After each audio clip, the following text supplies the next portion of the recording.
Hello, everyone. I'm Reverend Nikki Happy, and I am here with Reverend Julie Brooks, and we are here to discuss sacred centuries.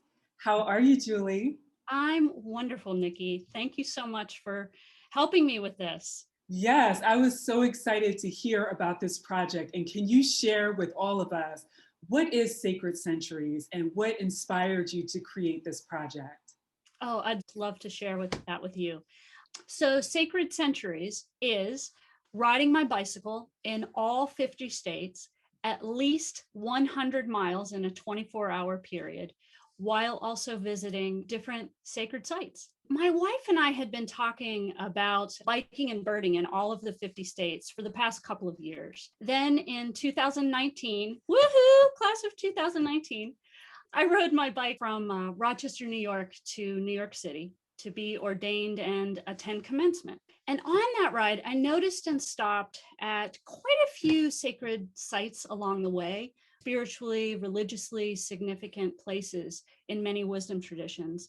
So, for example, I stopped in Palmyra, New York, where Joseph Smith experienced his first vision, and what followed was the Latter-day Saint movement. Stopping at Onondaga Lake, a sacred body of water to the Onondaga First Nation and later the Haudenosaunee Confederacy. I stopped by Graymore, the holy mountain in Garrison, New York, which is also close to the Garrison Institute, another sacred site to many One Spirit people. And then, of course, I ended up at Stony Point Center, a deeply sacred site to all of us, right, at One Spirit. So as a result of that ride, I thought about how I might augment our original plan to pedal at least a century in all 50 states, while also visiting and honoring different sacred sites along the way.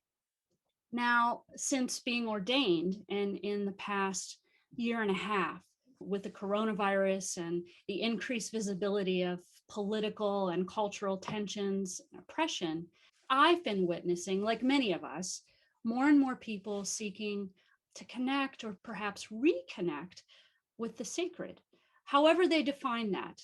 So this led me to, I guess, reconsider and reconfigure what was initially a very personal endeavor into a more intentional form of service, a way to bring attention to and maybe highlight some of the places in this country that are meaningful and spiritually significant in many wisdom traditions, but also to connect with people around the country and begin to understand how the events of the past year and a half have influenced and affected them spiritually, how their connection to the land around them has changed, how their connection to the divine, again, however they experience her or him or what lies deep within, how that's been transformed, and how their connections to others, human and more than human, have been affected during this time. And so, how would you like One Spiriters to help you on this journey? So, I want to invite people to, first of all, share those sites that have been sacred to them. They may be sites that are sacred to many and known to many. They may also be very personal places, known to only a few or even one person.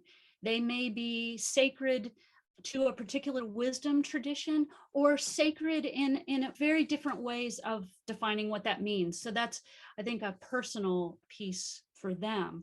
But I would like to invite people to share those sites with me so that I can sort of map out these centuries around as many of those as I can visit. And I'd also want to invite people to follow along and perhaps get together as things change with COVID. Do you want to make sure that I spend some time with people in each of the 50 states as well? And so, how can we all get in touch with you on this journey? Yeah, so that's a great question. I am also in the midst, I'm very excited about this, of setting up a website. And on that website, I'll have a blog and post, pictures so they can follow along on the website, and I'll let them know when that appears, when it launches. Great. Please join me on my journey. I am so excited to share this with people, either literally in the saddle or online. So thank you, thank you, thank you.